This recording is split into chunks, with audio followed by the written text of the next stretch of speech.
You know what it is? I just want to fight Jon Jones. So if you could bring him in here, I'm looking for him in a room. So Jon Jones is the best ever. You're on the come up, kid.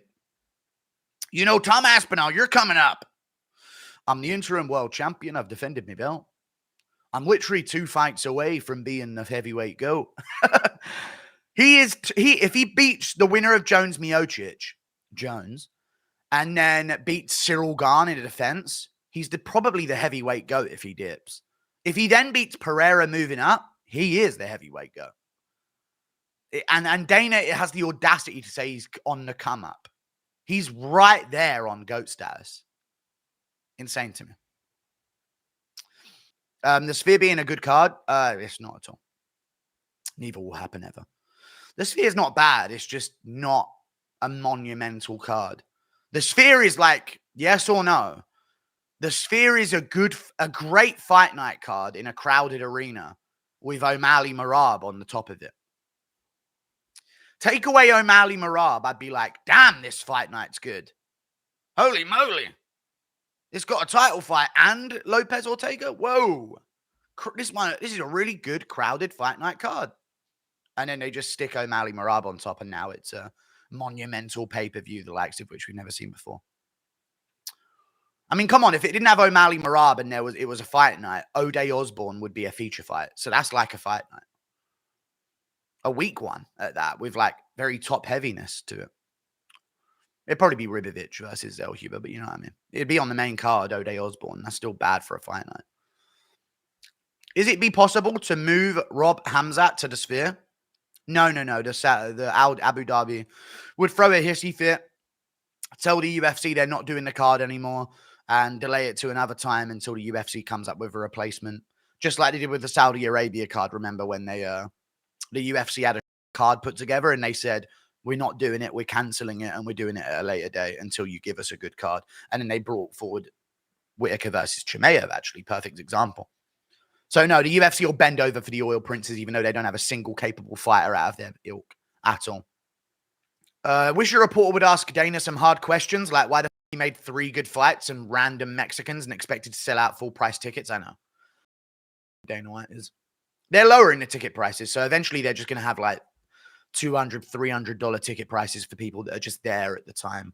And then what they do as well, chat, yes or no, they do this a lot in boxing. They just end up letting people in, didn't they? Because the selling out of the arena, image-wise for them, just being a sold-out arena, is actually more important than the profit of the actual money that they're going to get from it. At this point in the UFC, they do it to boxing as well. Even if they bring down the price to like $50, if they have tickets and they have seats and there's people waiting outside the arena wondering if there is any availability, they will just start saying, okay, we're bringing it down to 100, you know, we'll bring you guys in. We'll find a seating arrangement for you. They won't be good seats, but in their mind, they're like, we want the image of a sold out crowd or it's embarrassing for them. You know what I mean? They end up doing it in like boxing matches a lot, especially with Canelo's fights. They might even do it for this next one on Mexican Independence Day, where they just start giving away tickets for free just so they can get people in. That's oftentimes why Dana ends up like, you know, those kids that were asking him if they could get it to the Manchester cards, and he went, 30 of you? I'll see if I can work something out. That's because the card hasn't sold out and there's free spaces. And he's like acting like he's making a big sacrifice, when in reality, he's just like, oh, these people want to be there. That'll look like a more full arena. You know what I mean? Throughout Noche UFC, there will be a film, a world, and an act. The films consist of 6 short films, roughly 90 seconds long each, which will serve as interstitials between the fights. Those films will then transition into different worlds/environments that take up the entire LED screen that the fights that will sit within. Just give us a good card. What is this? So fucking lame. Imagine something goes wrong. I just think it's going to look for a viewer at home. That's what I think. One thing I love about Oliveira is that doctors told him he'd never walk again. That is such a fucking cool backstory that no one even takes into consideration. Didn't he have like scoliosis in the favela? And his parents took him to the hospital and they said he's probably not going to walk and he'll never play football. And he fucking gets to the UFC. They feed him to the dogs as a young boy. He fucking scrapes by, barely maintaining a career, and he goes on the run of all runs, dude, and changes his life. Based Oliveira. I don't give a fuck about no Dagestani who's been to be great from age of 3. Fuck that. That's real fucking storyline right there. And he's legally blind. As a big critic of women's MMA, are there any women fights you'd enjoy watching? I'd rather watch Jorgie Lee fight than 90% of male fights. Nah, not at all. To be honest with you, chat, I'm going to say this right now. Jorgie Lee fucking fell off skill-wise. Another hot take. While I'm looking yoked as fuck. Another hot take, chat. Jorgie Lee has fell off skill-wise. She worked a lot on her wrestling. Her striking has gotten fucking abysmal compared to her previous form. I'm just saying. She's more well-rounded now. But her striking has really kind of slipped in terms of the snappiness of it, the defensive striking. I have not put shoulder pads in my shirt. It's just the way the seams fit me. They wouldn't fit you like this because you're a fucking narrow-shouldered Wade concept built bitch. No offense to Wade. It's just a great example. No offense. I like Wade. He's cool.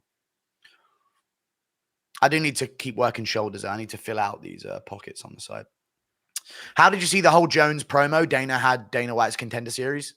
Yeah, I did see the whole Jones promo. Yeah, I mean, they're trying to promote the fight. So that's what they're doing now. So it actually makes sense for them to do a promo now, but it's the interviews when we're asking about Makhachev and Pereira that he immediately starts talking about Jones that are just crazy.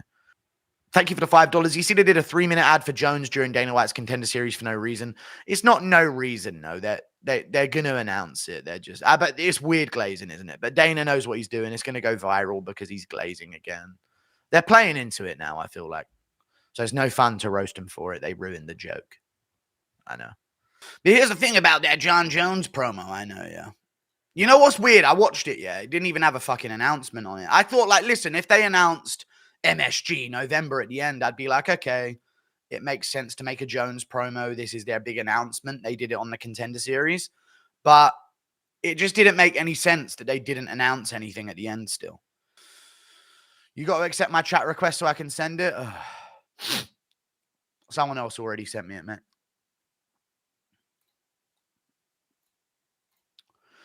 Jones posted this bit in the bottom left. It says he's ducking Tom. He didn't realize he got... Oh, my God.